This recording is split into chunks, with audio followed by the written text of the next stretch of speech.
네, 안녕하세요. 최소한 14장 림프계통 면역 체계 할 때는 코로나가 안정화돼서 여러분들을 강의실에서 만날 수 있을 거라고 기대를 했습니다. 마지막 강의까지 그 온라인으로 하게 돼서 좀 안타까운 심정이고요. 그 생활 방역으로 이제 넘어갔는데요. 그 중요한 것들은 이제 방역의 그 반쯤의 책임은 본인들이 생각하면서 생활을 하셔야 됩니다. 그래서 서로 주의해야 될 것, 마스크 끼기라든가, 그리고 다중 시설에 그 삼가한다거나, 특히 위험 지역이라고 마스크를 벗고 비말이 많이 나올 수 있는 노래방이나 뭐 이런 시설들은 조금 서로 조심을 해야지 이 사태가 국가적으로 빨리 안정화될 거라고 생각이 듭니다. 뭐 어쨌든 그 마지막 14장 림프계통 면역 체계를 하도록 하겠습니다. 이 파트에서 그 여러분들이 뭐 마찬가지입니다. 계속 그 제가 의학 용어 하는 것들은 그 용어만 이해하지 마시고 구조적인 위치에 대한 부분들도 잘 이해하시면 좋겠다라고 그 생각을 하고요. 그리고 림프 계통이라고 하는 것들은 다 이제 면역하고 이제 관련 있는 기관들이기 때문에 그것하고 연결해서 설명할 수 있으면 좋겠습니다. 병적 상태에 대한 용어들도 좀 몇 가지 중요한 것들은 설명이 가능할 수 있으면 좋겠고요. 제가 원하는 것은 그 환자나 보호자가 그 이해하기 쉬운 그 용어로 설명이 가능하면 더 좋겠다라는 말씀들을 드렸죠. 검사 처치 약어들에 대한 그 활용할 수 있는 부분들도 생각을 하셨으면 좋겠습니다.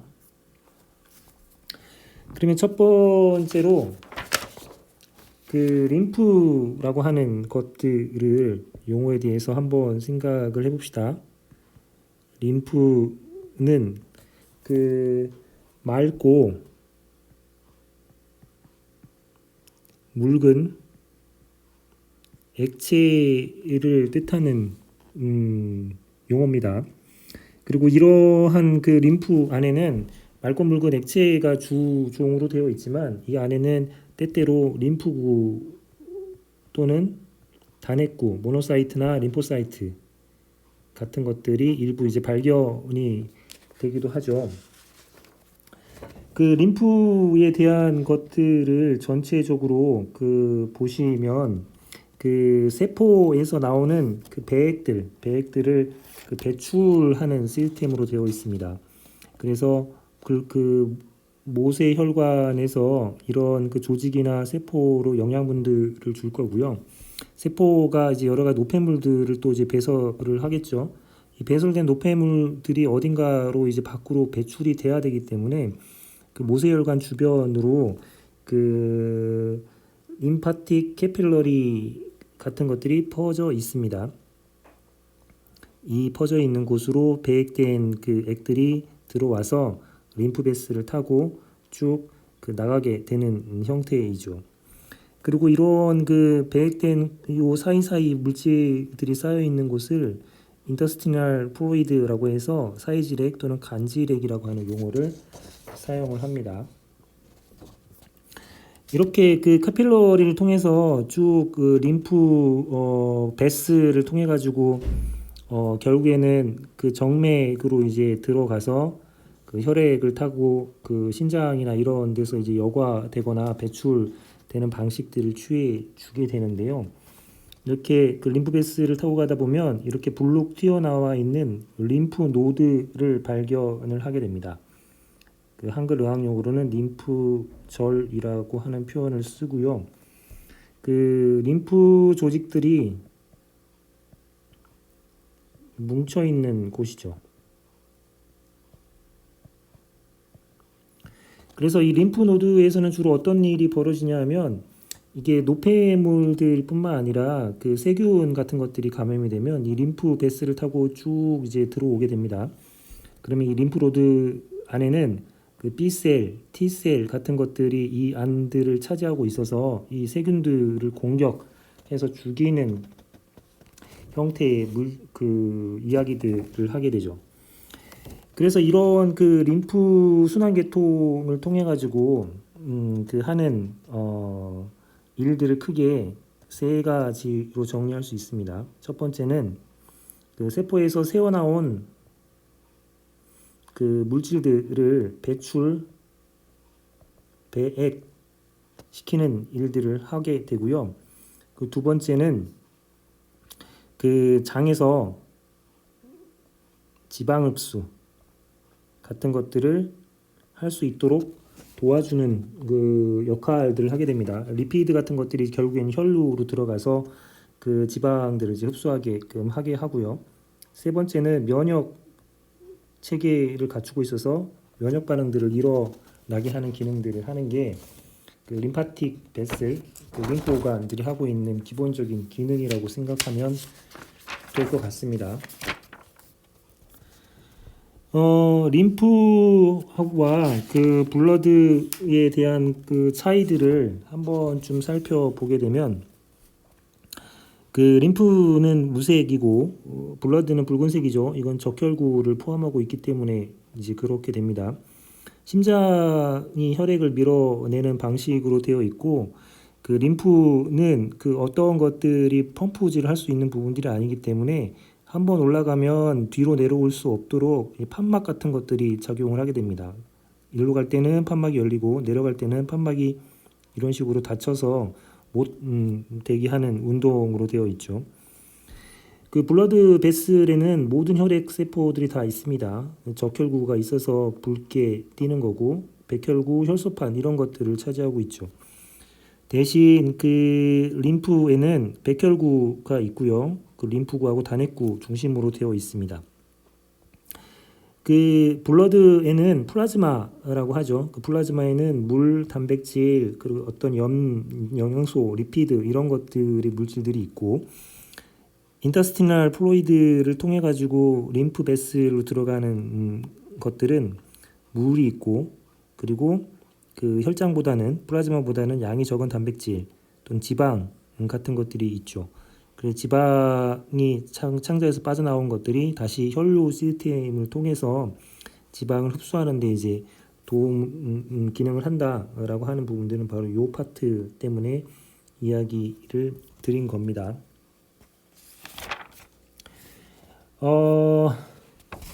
림프 노드들이 그 주로 이제 많이 모여 있는 형태들을 일정한 부위로 가지고 이제 이름을 짓는데 림파틱 시스템을 전체적으로 한번 살펴보면 크게 이쪽 B 그림들을 먼저 보시면 되겠는데요.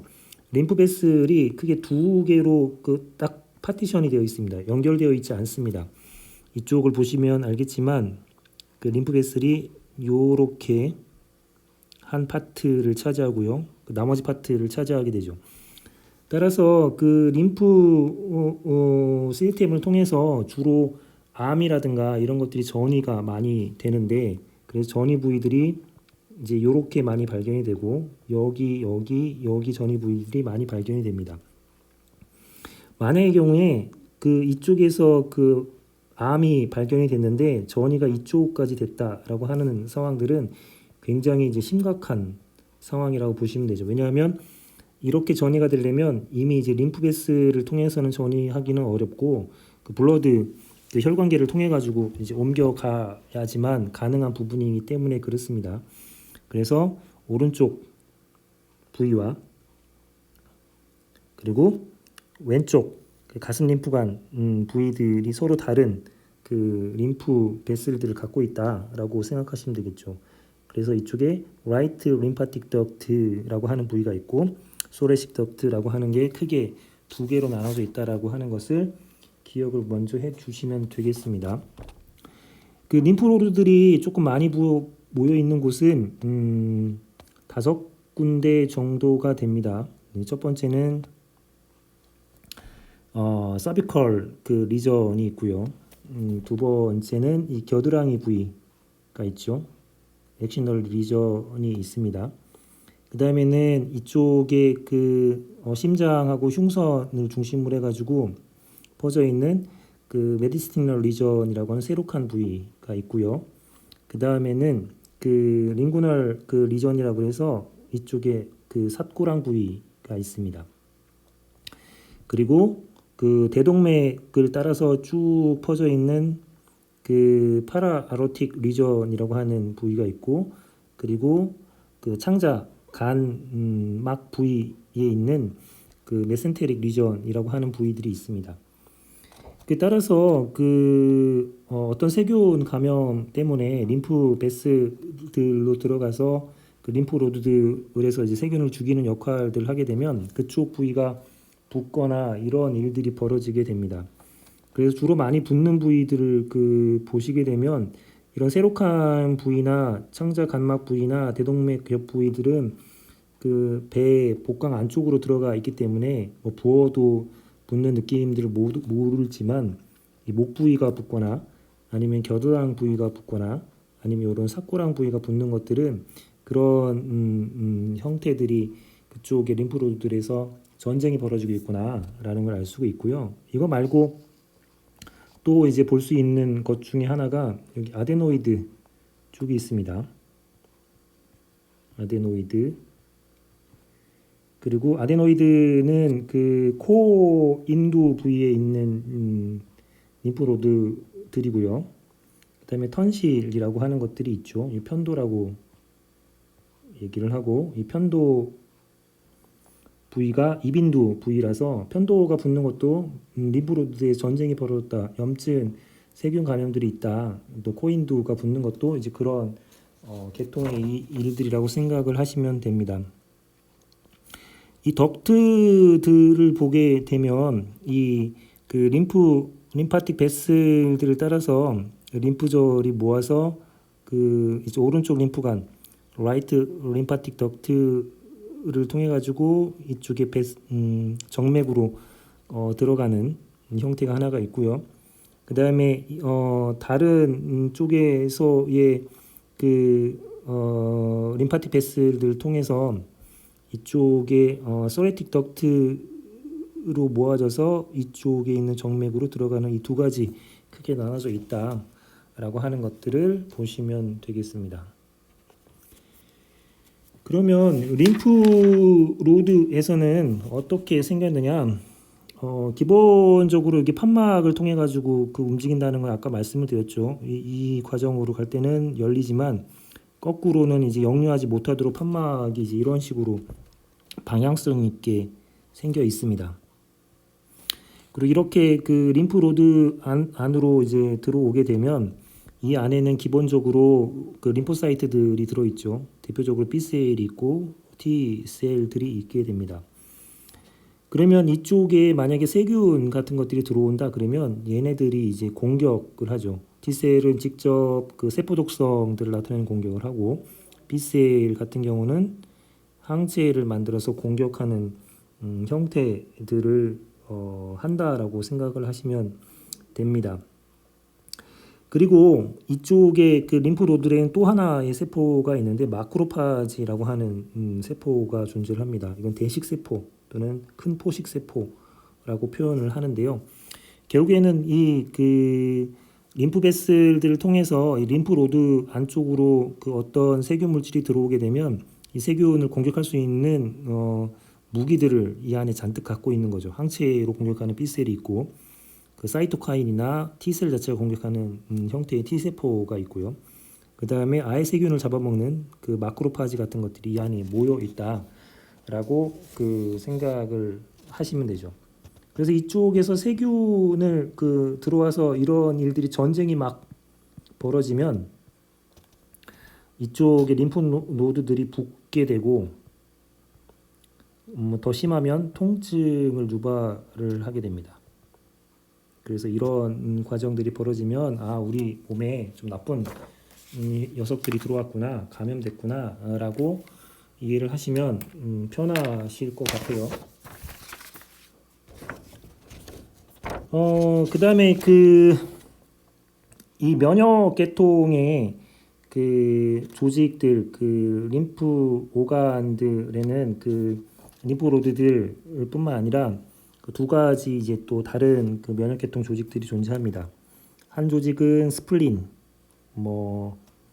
비장이라고 하는 표현을 쓰죠. 스플린은 여기 바로 위, 스토마크 옆쪽으로 있습니다. 이렇게, 이게 스플린입니다. 스플린을 이제 표시한 거고요. 그 다음에 두 번째 또 면역 체계에 관계되는 조직으로 사이머스 그랜드가 있습니다. 가슴, 샘 또는 흉선이라는 표현을 쓰고, 이쪽 심장 바로 위쪽 부분에 이 사이머스 그랜드라고 해가지고 양쪽의 폐, 심장 위쪽 부분에 존재를 하게 됩니다. 얘네들이 이제 무슨 역할을 하는가라고 생각을 하면, 비장은 주로 늙은 적혈구, 이제 나이가 많아서 더 이상 쓸모없는 적혈구들을 파괴하는 일들을 하게 되죠. 이 파괴된 부분들은 주로 간에서 빌리루빈 형태로 해서 담즙을 타고 배출을 하게 됩니다. 비장이 하는 역할은 가장 크게 이런 거고요. 사이머스 글랜드는 다른 말로 하게 되면 여기는 교육기관이라고 생각하시면 됩니다. 어떤 교육을 시키나요? 라고 생각을 할 수 있는데, T 세포가 만들어지면 얘들은 이 사이머스 글랜드 흉선에 가서 교육을 받습니다. 이 교육기관에 들어가서 교육을 받습니다. 어떤 교육을 받냐면, 너 절대로 내 것은 공격하면 안 되고, 이물질 또는 바깥에서 들어온 세균, 얘네들만 공격해야 돼 라고 교육을 받죠. 따라서 T세포한테 내 것과 남의 것을 구분할 수 있는 교육을 시키고요. 이 교육을 통해서 사이머스 글랜드 시험도 봅니다. 그 시험을 훌륭한 성적으로 통과된 녀석만 혈류계로 내보내는 형태를 하게 되죠. 교육을 훌륭하게 시켰더라도 어떤 이유 때문에 에러가 발생할 수도 있고요. 또는 교육을 잘 못 받은 녀석이 빠져나오는 경우들이 있는데, 그런 경우에 발생할 수 있는 게 자가면역 질환이라고 생각하시면 됩니다. 내 T세포가 내 몸의 장기들을 공격하는 형태들이라고 생각하시면 되죠. 그거는 사이머스 글랜드에서 T세포가 좋은 교육 그리고 평가 시스템을 통해서 잘 통과하지 못했을 때 벌어지는 일이라고 생각을 하시면 될 것 같아요. 그래서 면역 시스템은 크게 림포이드 오간과 관계된 것들이 있죠. 림포노드, 림프절을 얘기했고, 비장을 얘기했고요. 사이머스 글랜드 흉선에 대한 이야기를 했습니다. 그리고 이 것들 안에 림포사이트들이 있다고 그랬죠. 이게 B셀도 있고 T셀도 있고요. 그리고 B셀이 만드는 안티바디, 항체가 이제 그 역할을 할 거고, 그 다음에 마크로파지 같은 것들이 이뮨 시스템과 관계되어 있는 역할들을 하게 될 겁니다. 면역에 대한 부분들을 크게 두 가지 종류로 나눌 수 있습니다. 내추럴 이뮤니티하고, 이거를 한글 의학용어로는 자연 면역이라는 표현을 쓰고요. 어댑티브 이뮤니티라고 하는 것은 후천 면역이라는 표현을 씁니다. 그래서 이것들을 보면 자연 면역은 특별하게 공부나 이런 것들 없이 이물질이라고 판단이 되면 가서 파괴시키는 형태들입니다. 유트로필이라든가 마크로파지, 대식세포라든가 이런 부분들이 크게 차지를 하게 되죠. 따라서 면역학적인 기억 이런 것들은 필요가 없고 이물질이라고 여기면 자연스럽게 누구나 공격하는 형태의 면역이 내추럴 이뮤니티라고 생각을 하시면 됩니다. 이것들은 주로 태어나자마자 바로 누구나 다 갖게 되는 형태인 거고요. 그리고 특별하게 어떤 이 외부 물질에 해당하는 안티젠 항원이라고 하죠. 이 물질 항원들의 노출이 없더라도 생길 수 있는 면역을 내추럴 이뮤니티라고 얘기를 합니다.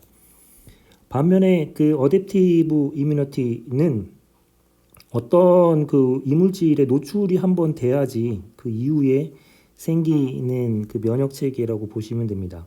주로 B 세포가 이제 그 노출이 돼서 안티바디를 만드는 역할들을 할 때 하게 되고요. 얘네들은 결국에는 한번 노출이 되면 기억을 하게 되죠. 기억을 해서 그 어댑티브 이뮤니티라고 하는 표현을 쓰게 됩니다. 우리가 그 백신 같은 것들을 만들어서 그 예방 쪽으로 맞는 이유들은 이 어댑티브 후천 면역들의 특성들을 이용을 하는 거죠. 최근에 코로나 때문에 고생을 하고 있는데요. 이 코로나19에 대한 백신을 만들려고 노력을 하고 있습니다. 희망 섞인 기대는 올해 12월 정도에 이제 만들어질 거란 기대를 하고 있지만 그 성공적으로 잘 돼서 이 코로나 사태가 해결될 수 있기를 바래 봅니다.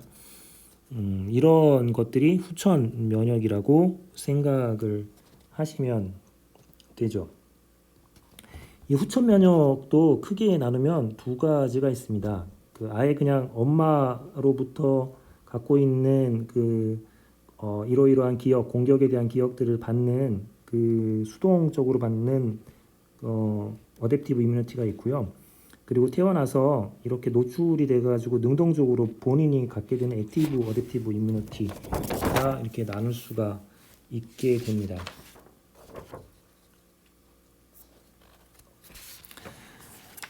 휴머널 그 이뮤니티라고 하는 표현들은 체액 면역이라고 표현을 합니다. 휴머널 이뮤니티는 세포가 작용하는 게 아니라 그 액상 성분에 있는 어떠한 물질들, 주로 이제 항체 그 물질들이 되죠. 그 항체 물질들이 그 이물질이나 세균들을 공격을 해서 면역 작용들을 하는 것을 휴머널 이뮤니티라고 하는 표현을 쓰게 되고요. 휴머널 이뮤니티에 가장 크게 작용하는 녀석은 B셀이죠. 우리 몸에 있는 B셀. B세포들은 안티젠에 노출이 돼서 메모리가 한번 된 이후에 또 이제 안티젠이 들어와서 이 B셀을 자극을 하게 되면 B셀은 성숙된 폼으로 바뀝니다. 이렇게 성숙된 폼으로 바뀐 세포를 우리는 플라즈마 셀이라고 부르고요. 이 플라즈마 셀은 항체를 만드는 공장의 형태로 만들어진 세포라고 이해하시면 됩니다. 우리가 이제 항체를 이 플라즈마 셀에서 만들게 되고, 이 플라즈마 셀에서 만든 항체들은 그 이뮤노글로불린 G부터 E, D, M, A 등등 여러 가지들이 존재를 하게 됩니다. 뭐 각각의 특징들은 뭐 지금 단계에서는 기억할 필요는 없고요. 그 5가지 종류의 이뮤노글로불린 항체들이 생겨서 작용을 한다라고 생각을 하시면 되죠. 그 다음에 그 면역 체계의 중요한 녀석들 중에 하나가 T세포가 큰 역할을 하게 됩니다.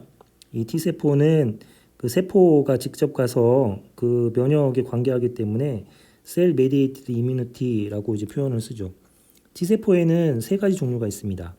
직접 가가지고 칼싸움을 하는, 즉 바로 그 세균들하고 싸워서 걔를 물리치는 사이토톡식 T셀이 있고요. 얘네들은 표면에 CD8이라고 하는 것들이 특징적으로 있어서 포지티브, CD8 포지티브를 갖고 있는 녀석을 사이토톡식 T셀이다 라고 얘기를 합니다. 그 다음에는 얘네들을 그 도와주는 사이토톡식 T셀이 일을 잘하도록 도와주는, 또는 이 B셀이 일을 하도록 도와주는 형태의 일들을 하는 녀석이 헬퍼 T셀입니다.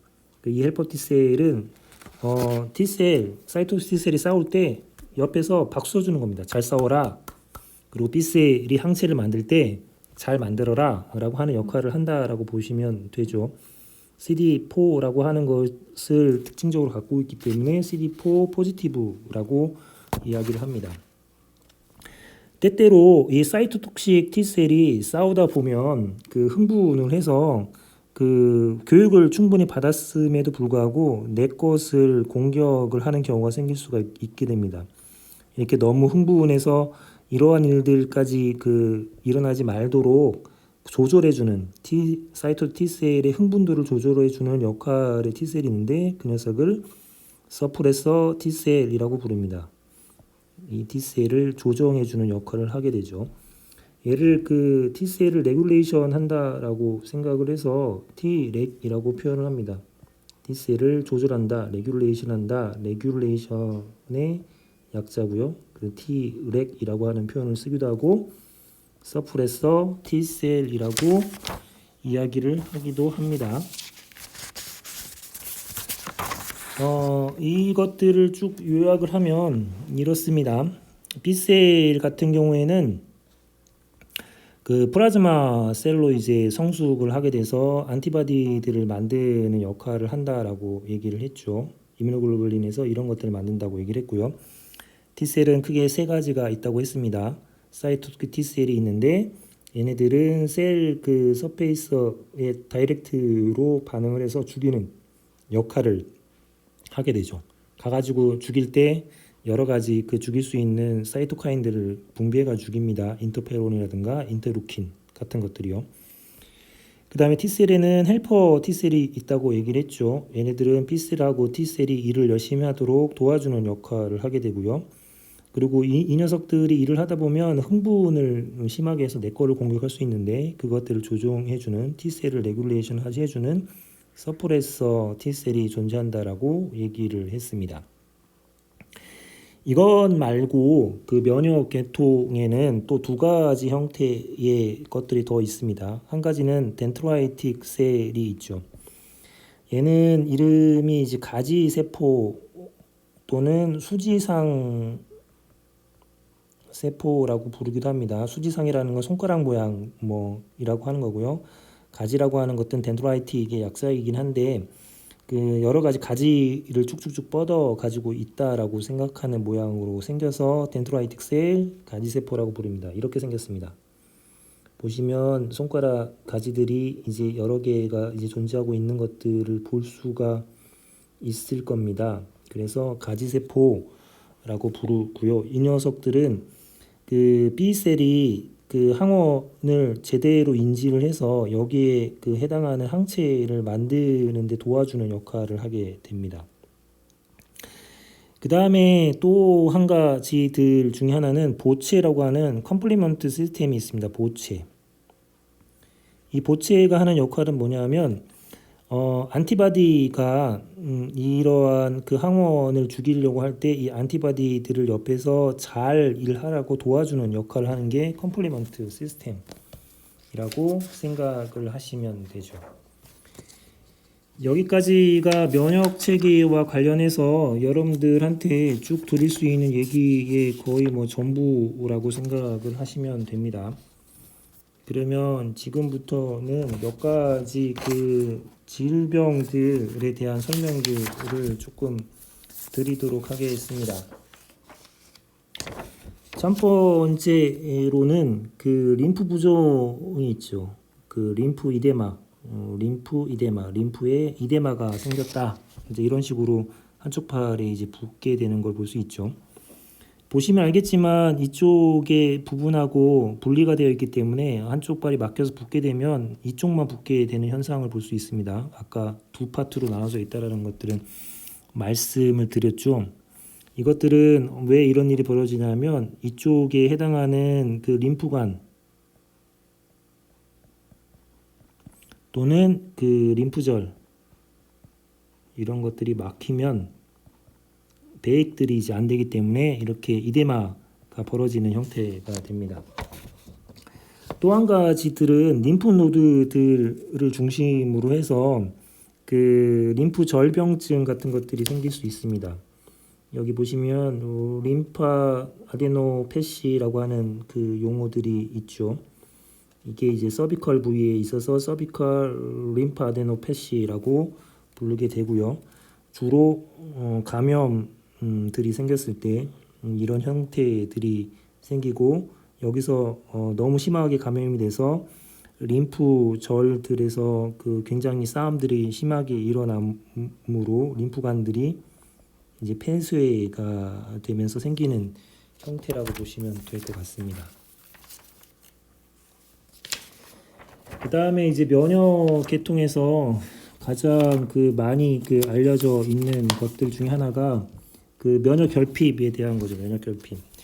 그 중에 하나가 AIDS라고 하는 겁니다. AIDS를 약자를 보게 되면 후천적으로 어콰이드 이뮤노 데피션시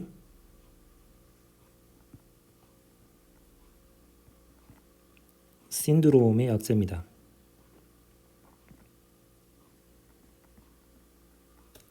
그래서 A 이뮤노 데피션시 신드롬 AIDS 후천적 면역 결핍 증세에 대한 약자죠.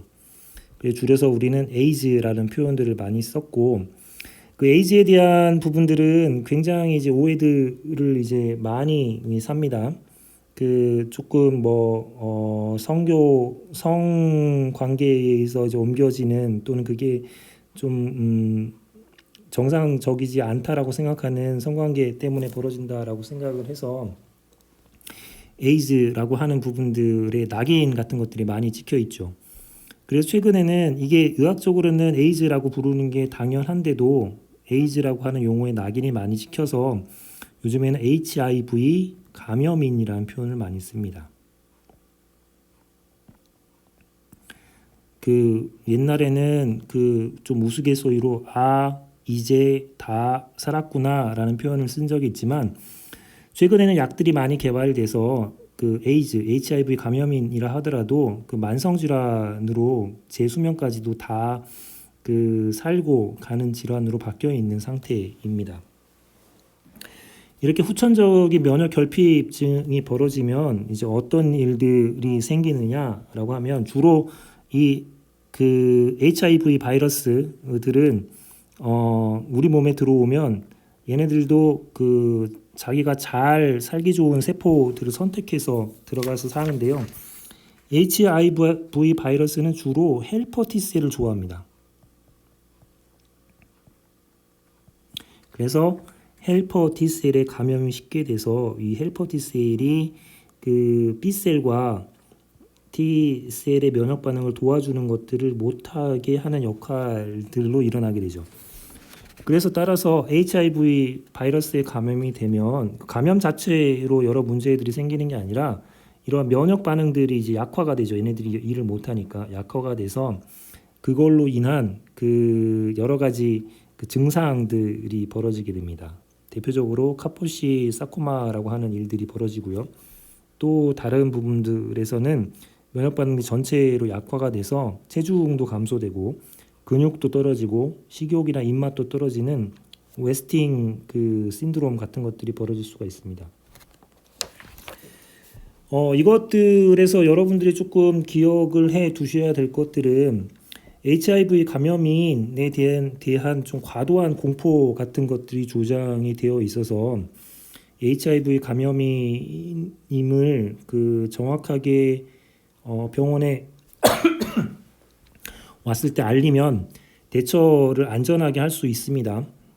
그런데 이제 알리지 않게 되면 이제 모르고 이제 치료하는 과정 중에 다른 사람을 이제 오염시킬 수가 있게 되죠.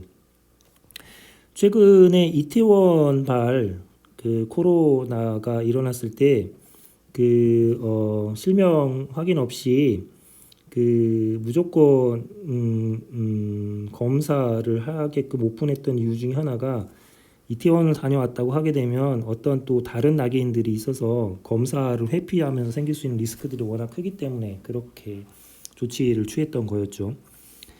이 HIV 바이러스 전파에 대한 것들을 한 번만 살펴보시면 자, 구강성교나 항문성교를 통해서 전파가 되고요. 질성교를 통해서 전파가 되고요. 즉 성관계를 통해서 전파가 일부가 됩니다. 그 다음에는 정맥 내 약물 투여자의 주사 바늘을 이제 공유를 했을 때, 그 다음에 오염된 혈액이나 혈액지를 썼을 때, 그리고 엄마로부터 모유수유를 통해 또는 자궁을 통해 가지고 출산하면서 오염될 수가 있습니다. 이걸 한번 보시면 병원에서 여기 부분들 두 가지 부분들만 주의를 할 수 있으면 의료진한테 감염할 가능성은 거의 제로입니다. 제로. 따라서 이 부분들을 의료진들이 너무 과도하게 공포감을 갖고 조장을 하지 않으셨으면 좋겠다라고 하는 말씀을 먼저 드립니다. 자, 그 다음에 드리고 싶은 말씀은 아토피라고 하는 부분에 대한 이야기들을 드리고 싶은데요. 이것들은 교재를 한번 보시는 걸로 해결을 하도록 하겠습니다. 아토피의 정확한 것은 이렇게 피부에 생기는 특징들을 갖고 있는 형태가 한 예입니다. 예. 이렇게 피부에 되는 것을 우리는 아토픽 더마타이티스, 아토피로 인해서 생기는 피부염이라고 표현을 하죠. 이런 일들이 왜 벌어지냐 하면 어떤 사람들은 외부의 이물질들이 왔을 때 그 반응들을 하는 세기가 다릅니다. 어떤 사람은 아주 세게 과민하게 반응을 할 수가 있죠. 면역 반응들이요. 이렇게 과민하게 반응을 하게 되면 피부가 이런 식으로 틀어지거나 알레르기 반응 같은 것들을 유발하게 됩니다. 그래서 아토피의 정확한 용어는 유전적 소인에 의해서 좀 더 과민하게 반응하는 면역 체계를 갖고 있었을 때 생기는 형태들을 다 아토피라고 부릅니다. 이게 피부에 생기면 아토피 피부염이라고 부르게 되는 거죠. 사람들이 이제 아토피 하게 되면 아토피 피부염이라고 이제 공식화돼서 일정한 걸로 이해하는데 그렇게 이해하지 않으셨으면 좋겠습니다.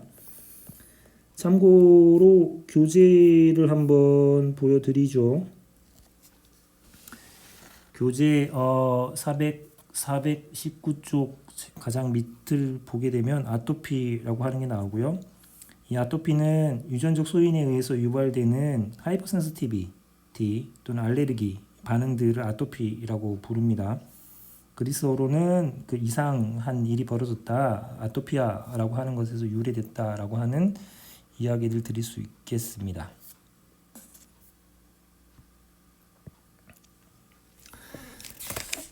자, 그 다음에 이제 생길 수 있는 질환 중에 이쪽 림프 베슬이나 면역 체계 중에서 나타날 수 있는 암종이 있는데요. 림프종이라고 부르죠. 림프종에는 두 가지 형태가 있습니다. 하나는 호지킨 림프종이 있고요. 두 번째는 비호지킨 림프종이 있습니다. 림프종을 첫 번째로 발견한 사람이 토마스 호지킨이라고 하는 사람이 첫 번째 발견자입니다. 1832년에 의사인데요. 그래서 호지킨 림포마라고 이제 이름 붙어져 있고요. 호지킨하고 비호지킨은 어떻게 구별되느냐라고 했을 때 굉장히 특징적인 부분들이 있습니다. 림프절의 핵들을 관찰을 해서 현미경을 사진을 보게 되면 세포 중에 핵이 이렇게 두 개를 갖고 있는 세포를 발견할 수 있습니다. 이 세포 이름을 우리는 리드 슈테른베르크 셀이라고 부릅니다. 독일 말인데요. 리드 슈테른베르크, 리드라고 하는 과학자하고 슈테른베르크라고 하는 과학자가 같이 발견해서 리드 슈테른베르크 셀이라고 부릅니다. 이런 세포가 발견이 되면 얘네들은 호지킨 림포마로 구분이 됩니다. 그런 것들이 없으면 넌 호지킨 림포마로 구분이 되죠. 이 리드 스테른베르크 세포가 발견된다라고 하는 것은 림포마가 불행한 사태이긴 하지만 그나마 행운이라고 보시면 됩니다. 이유는 호지킨 질환, 호지킨 림포마 같은 경우에는 이러한 그 림프마가 벌어지는 그 지역이 약간 한정되어 있고요. 그리고 그 퍼지는 부위도 예측 가능하기 때문에 상대적으로 치료가 잘 됩니다. 이 녀석은 비호지킨 질환에 비해서는 상대적으로 호지킨이 치료가 잘 되기 때문에 리드 슈테른베르크 세포가 발견된다라고 하는 것은 그나마 다행이라고 보시면 되죠. 이러한 그 호지킨 림포마들은 그 병기들이 어디에서 일어나는가에 따라서 스테이지로 구분하게 됩니다. 그 한쪽 파트 림프만 벌어지면 스테이지 1, 그리고 다이아프렘을 중심으로 그 한쪽 위치에만 있지만 여러 개 림프절에 발견이 되는 것 스테이지 2, 다이아프렘을 중심으로 이쪽에도 있고 이쪽에도 이렇게 배치되는 것을 스테이지 3, 왜냐하면 여기를 넘나들었기 때문에요. 스테이지 4는 이렇게 림프베슬을 중심으로 벌어지는 게 아니라 스플린 뭐 이런 것까지 있는 게 아니라 다른 부위 리버나 본까지 이제 퍼져 있는 양쪽에 다이아프렘 양쪽에도 있고 이런 거 스테이지 4라고 구분을 하고 있습니다. 자, 여기까지가 그 여러분들한테 얘기할 수 있는 그 내용의 14장의 전부이고요. 그리고 그 여러분들한테 또 이제 약어들에 대한 설명들을 드리고 있는데 이 파트에서 뭐 한 가지만 소개를 해드리면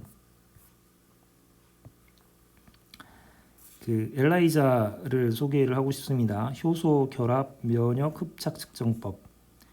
여기서는 그 HIV 바이러스 안티바디를 찾는 걸로만 소개되어 있는데 여기에 대한 항체들을 뭐로 쓰는가에 따라서 그 어떤 항원이 존재하는지를 다 그 찾는 방법의 그 일반적인 실험법이라고 생각하시면 됩니다. 엘라이자라고 하는 표현을 쓰고요.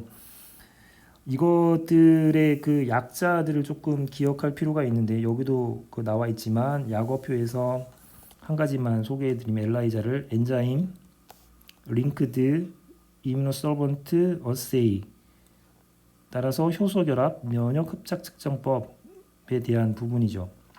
여기 그 링크된 이뮤노솔번트를 뭘 쓰는가에 따라서 HIV를 사용하면 HIV를 검사할 수 있고요. 다른 것들을 사용하면 다른 것도 이제 검사를 할 수 있게 됩니다.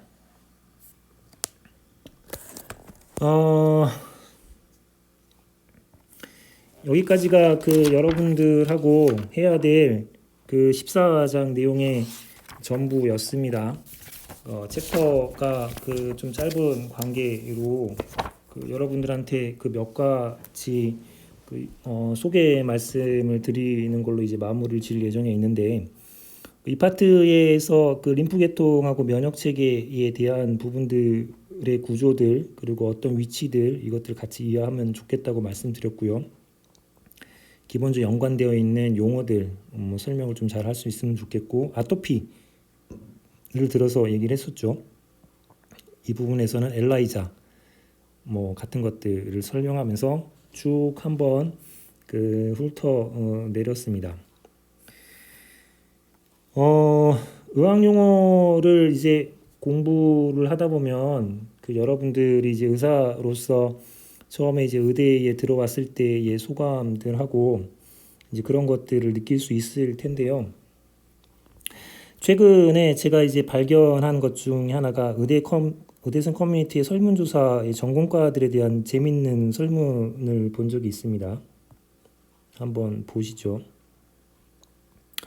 보면 그 어떤 수련 그 전공과들을 그 레지던트 수련을 하고 난 이후에 그 삶의 질에 대한 부분들 살펴보면 이 파트가 가정의학과 그 전문의 선생님들이 가정의학과에 대해서 그 전공의들이 어떻게 생각하는가 이런 것들에 대한 설명들을 통해 가지고 한 겁니다. 재미로 한번 보십시오. 여러분들이 이제 사명감을 갖고 뭐 의대에 들어왔길 바라고 그런 것들을 계속 그 깊이 이어나가길 바라는 심정인데 전공하고 난 다음에 삶의 질, 피부과 그래서 뭐 피안성이라고 표현을 하죠. 피부과, 안과, 성형외과 그리고 정제형이라고 하는 표현도 씁니다. 정형외과, 그 정신건강의학과, 재활의학과 뭐 이런 것들이요. 영상의학과 얘네들. 그래서 피한성 정제형이라는 표현을 쓸 정도로 그 선호하는 과들이 존재를 합니다. 쭉 보면 저는 기초의학 파트에 있으니까 삶의 질 부분에서는 뭐 조사 중에서 중간 밑 정도에 해당을 하는군요. 전공을 하고 나면 취직이 용이한가에 대한 측면에서 보기는 정형외과, 성형외과 이런 것들이 또 여전히 좋군요. 기초의학을 보면 불행합니다. 가장 마지막에 이제 나와 있는 형태가 되어 있죠. 앞으로는 이제 좀 바뀌길 바라고 인기도에 대한 측면들도 한번 보시면 이런 상태로 되어 있습니다. 또 다른 설문조사를 보면 수련 과정이 쉬운가 어려운가 라고 했을 때 편한과들이 피부과가 여전히 편하고 정형외과가 조금 어려운 편으로 반응을 하군요. 이 과를 전공하면 다른 과의 그 영역 침범을 받지 않겠는가 라고 하면 안과가 거의 그 침범을 받기 쉽지 않다. 안과는 자기 고유 영역이 있다 라고 판단하는 반면에 가정의학과는 거의 모든 과에 침범을 받을 수 있다 라는 평가들을 내리고 있는 것 같습니다. 수입에 대한 부분들 보게 되면 성형외과, 정형외과가 높고요. 여기도 이제 기초의학이 가장 마지막이 되어 있군요. 자, 이런 여러분들이 이제 졸업을 아직 뭐 많이 남아있지만 하고 나면 인턴도 할 거고 레지던트들도 하게 될 텐데 이러한 상황으로 이제 그 의대를 졸업하고 전문의 수련을 받는 사람들이 그 단지 사명감으로 이제 살지는 않는다라고 하는 거죠. 따라서 여러분들한테 그 한 가지 보여드리고 싶은 게 있습니다.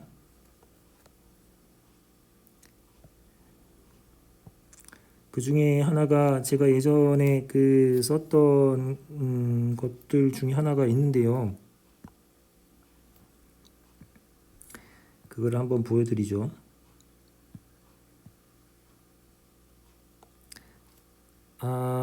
이렇게 말고 저거를 보여드리는 게 낫겠군요. 잘못 열었습니다. 네, 이거를 보여드리죠. 보시면 제가 이제 그 가끔 좋은 의사랑 어떤 사람인가 마지막 파트에 보시면 전문 직업성 의사는 어떤 사람인가, 사회인으로서 의사는 어떤 역할을 해야 되는가 라고 하는 것들을 토론 수업을 할 때 쓰는 그 영상 중에 하나입니다. 6분 정도의 영상이 되고 여러분들 보면 한 번쯤 보시길 바라는 심정으로 여기서 한번 가보도록 하죠. 여기가 아니군요. 네, 맞습니다.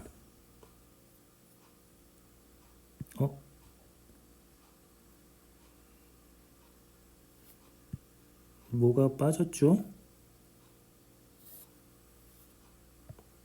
뭐가 빠졌을까요? 다시 한번 보죠. 29412가 빠졌군요. 여기에 12가 빠졌습니다.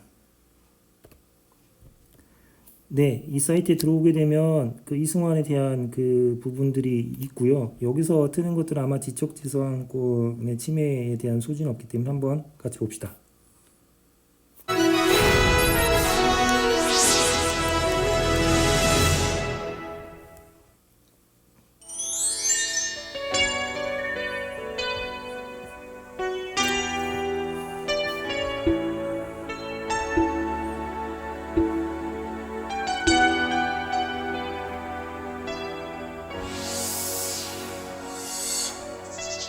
미련 없이 그대를 떠나보내 내 마음 속에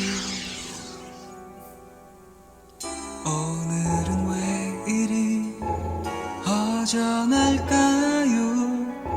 알 수 없어요. 아직 나는 눈 뜨고 봐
부끄럽지 않게 그런 나이여왔는지 나에게 물어본다 부끄럽지 않도록 불행하지 않도록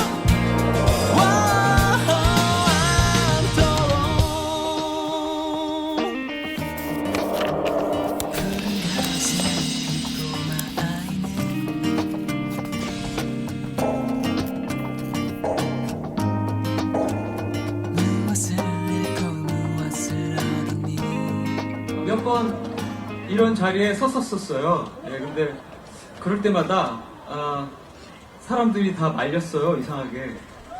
야, 그거 하면 너 이상해질지도 몰라. 예, 그래서 그러면서 또 사실 저도 많이 겁났습니다. 무서웠고. 예, 근데 순간 생각해보니까 왜 내가 겁나야 하고 무서워하는지 잘 모르겠더라고요. 그래서 박수 치시지 마시고, 왜냐면 지금도 무서워요.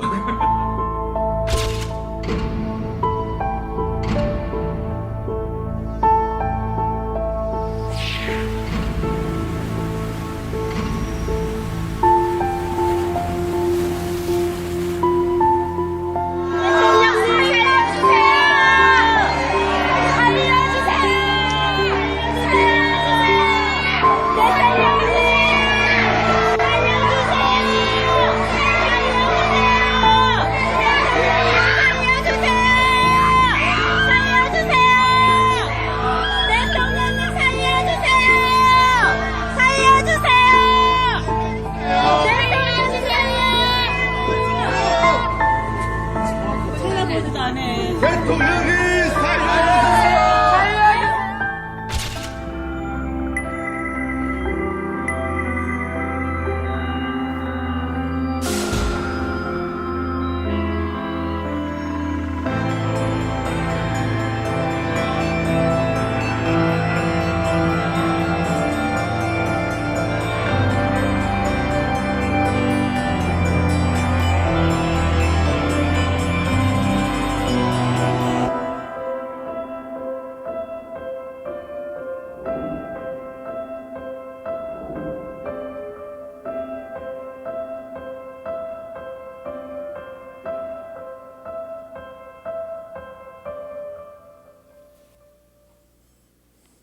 잊으라고 묻으라고 그냥 가만히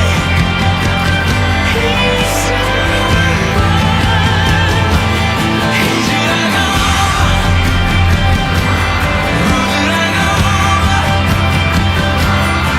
그냥 가만히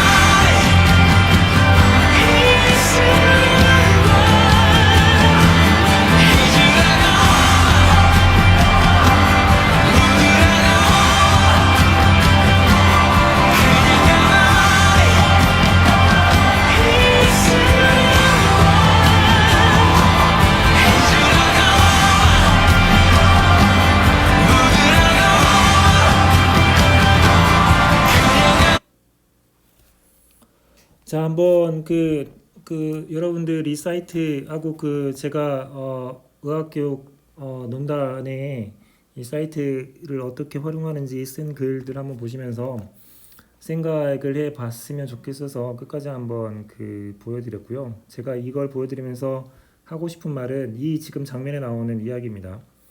음악하는 사람은 세상과 같이 아파할 수 있는 사람이어야 합니다.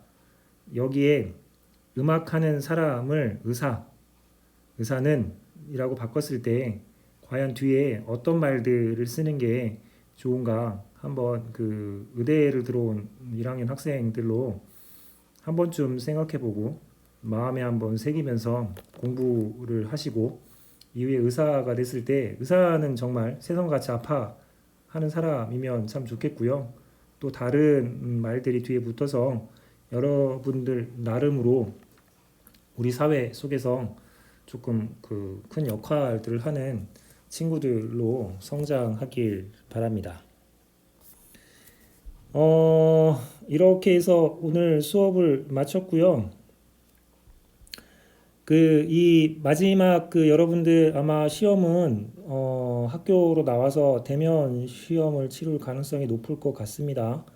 여러분들한테 그 박상규 교수님이 여러 가지 뭐 언제 어떻게 시험을 보겠다라는 얘기들을 드릴 텐데 관련해서 이제 마지막 대면 때 보기 전에 그 또한 질의응답을 또 줌으로 받도록 하겠습니다. 이번에는 매번 줌을 그 일정 시간을 오픈을 하면 한 9명 정도 내외로 들어오시더군요. 미리 그 교재에 있는 내용도 좋고요. 시험과 관련해서 질문도 좋고 또는 그 학교 생활 또는 저한테 물어보고 싶은 거 뭐 어떤 질문이도 상관없으니까 준비를 해서 들어와 주시길 바랍니다. 이번에는 언제 그 줌 화상 회의방을 오픈할 거냐 하면 5월 29일 달력을 보니까 금요일이고요. 제가 그 아침 이른 시간 이후에는 계속 회의가 있어서 여러분들이 이번에도 조금 일찍 일어나 주시길 바랍니다. 9시부터 9시 30분까지 오전입니다. 줌방을 열도록 하겠습니다. 줌방에 들어오는 방법은 여러분 줌 앱을 깐 다음에 회의 참가를 누르시고 이 시간대에만 들어올 수가 있을 거고요. 들어올 때 819 271 0752를 치고 들어오시면 되겠습니다. 오늘은 특별하게 림프 계통하고 면역 체계들을 공부를 했는데요. 마지막 인사는 제 모습으로 하죠. 고생하셨습니다. 금요일 날 줌 회의에서 보기로 하고 또 열심히 공부하셔서 대면 시험 과정에서 또 한번 만나보고 개인적으로 여러분들 방역만 뭐 어기지 않는다면 뭐 제 이메일로도 좋고 그리고 한번 좀 뭐 시간이 맞다면 찾아서 면담을 하셔도 좋으니까 언제든 그 학생들의 특권입니다. 교수님들 만나고 질문하는 것은요. 어쨌든 한 학기 동안 고생하셨고 여러분들이 그 즐거운 한 학기 또 즐거운 의학영어 시간이 됐기를 바랍니다. 고생하셨습니다.